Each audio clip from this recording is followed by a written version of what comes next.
श्री शिवाय नमस्तोभ्यम मित्रों, हर हर महादेव। आज की कथा में परम पूज्य पंडित प्रदीप मिश्रा जी ने घर में रखे जाने वाले शिवलिंग के आकार के बारे में कुछ महत्वपूर्ण जानकारियाँ दी हैं। उन्होंने बताया कि घर में शिवलिंग रखने से पहले आपको यह पता होना चाहिए कि शिवलिंग का आकार अंगूठे से बड़ा नहीं होना चाहिए, यानी कि 4 से 6 इंच तक शिवलिंग रख सकते हैं घर में। अगर आप घर में शिवलिंग स्थापित करना चाहते हैं तो शिवलिंग के आकार पर विशेष ध्यान देना चाहिए। बड़ा शिवलिंग सिर्फ मंदिरों में ही स्थापित करना चाहिए। घर के लिए छोटा शिवलिंग शुभ रहता है। घर में हाथ के अंगूठे के पहले भाग से बड़ा शिवलिंग न रखें, ऐसा शिव पुराण में बताया गया है। स्फटिक शिवलिंग को शुभ माना जाता है और शिवलिंग की पूजा करना और उसे नमन करना सीधे भगवान शिव को प्रणाम करना माना जाता है। बहुत से लोगों के मन में यह सवाल रहता है कि गमले में शिवलिंग रखने से इसकी पूजा में कोई बाधा तो नहीं आती। तो शिव पुराण के अनुसार पंडित जी ने बताया कि शिवलिंग को जमीन या मिट्टी पर रखना वर्जित माना गया है। शिवलिंग को उत्तर या पूर्व दिशा में रखना शुभ होता है। बहुत से लोग तुलसी के गमले में शिवलिंग रख देते हैं और वहीं तुलसी और शिवलिंग का पूजन करते हैं, लेकिन वास्तु के अनुसार कभी भी तुलसी के पौधे में शिवलिंग नहीं रखना चाहिए।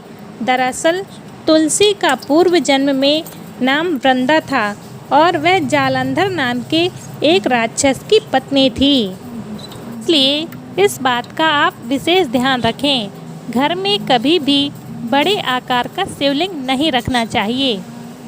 शास्त्रों के अनुसार शिवलिंग घर में अलग और मंदिर में अलग तरह से स्थापित करना चाहिए। शिवलिंग की वेदी का मुख उत्तर दिशा की तरफ ही होना चाहिए। घर में स्थापित शिवलिंग बहुत ज़्यादा बड़ा ना हो। अभिषेक करते समय ओम नमः शिवाय या भगवान शिव के 108 नामों का जाप करें। अगर आप नियम के अनुसार शिवलिंग नहीं रखते हैं तो इसके दुष्परिणाम भुगतने पड़ सकते हैं। घर में शिवलिंग रखने से पहले जान लें शिव पुराण के ये नियम। नंबर 1, मान्यता है कि घर में शिवलिंग रखने के लिए प्राण प्रतिष्ठा करवाना अनिवार्य नहीं है।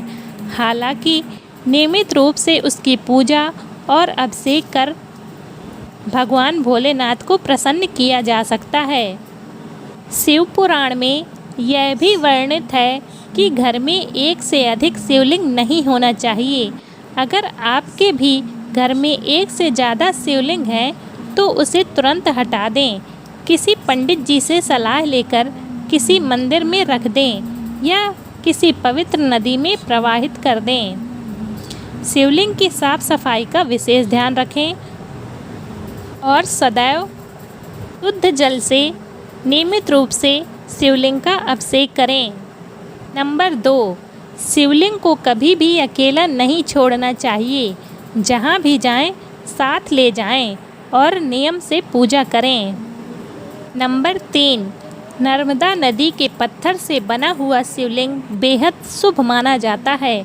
इसके अलावा घर में पारद शिवलिंग रखना भी बहुत शुभ माना गया है।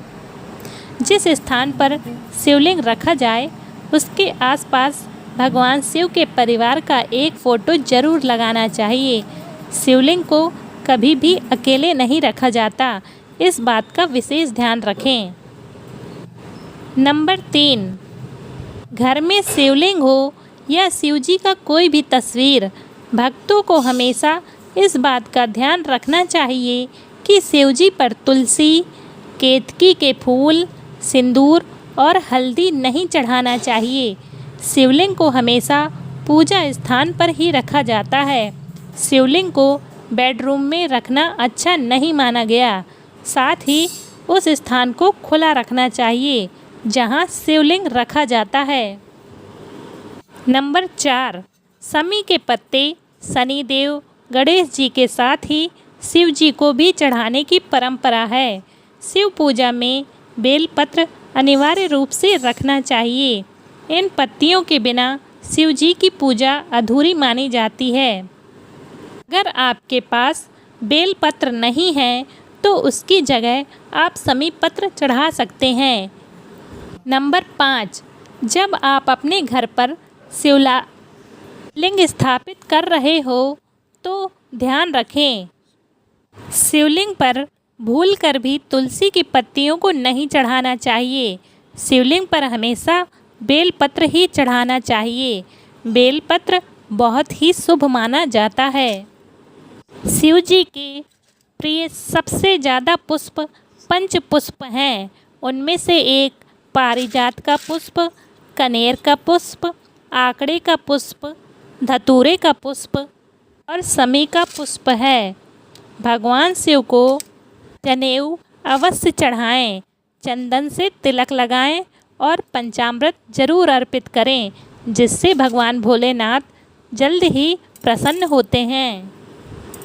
शिवलिंग पर कच्चे चावल चढ़ाने से धन की प्राप्ति होती है और गन्ने का रस चढ़ाने से सभी सुखों की प्राप्ति होती है। बहुत से लोगों का सवाल रहता है कि शिव जी का प्रिय फल कौन सा है, तो हम आपको बताते चलें। शिव जी का सबसे प्रिय फल बेर है और यह फल उन्हें शिवरात्रि पर चढ़ाया जाता है। विष्णु भी फल से जुड़े हैं। बद्रीनाथ के रूप में वह बेर के पेड़ के स्वामी हैं। बहुत से लोगों के मन में यह सवाल आता है कि शिवलिंग पर दूध क्यों चढ़ाया जाता है, तो पौराणिक मान्यता के अनुसार आपको बताते चलें। विष पीने की वजह से भगवान शिव का शरीर जलने लगा। तभी वहां उपस्थित सभी देवताओं ने उनके ऊपर जल चढ़ाना शुरू किया, लेकिन कोई ज़्यादा असर नहीं हुआ। तभी सारे देवताओं ने भगवान शिव से दूध ग्रहण करने का आग्रह किया। दूध पीने से भगवान शिव पर विष का असर कम हो गया और भगवान शिव का शरीर जलने से बच गया। उम्मीद है आपको यह वीडियो पसंद आया होगा। इसी तरह के और भी वीडियो देखते रहने के लिए अगर आपने अभी तक हमारे चैनल को सब्सक्राइब नहीं किया है तो चैनल को सब्सक्राइब कर लें और वीडियो को शेयर करें, जिससे दूसरों को भी लाभ हो सके।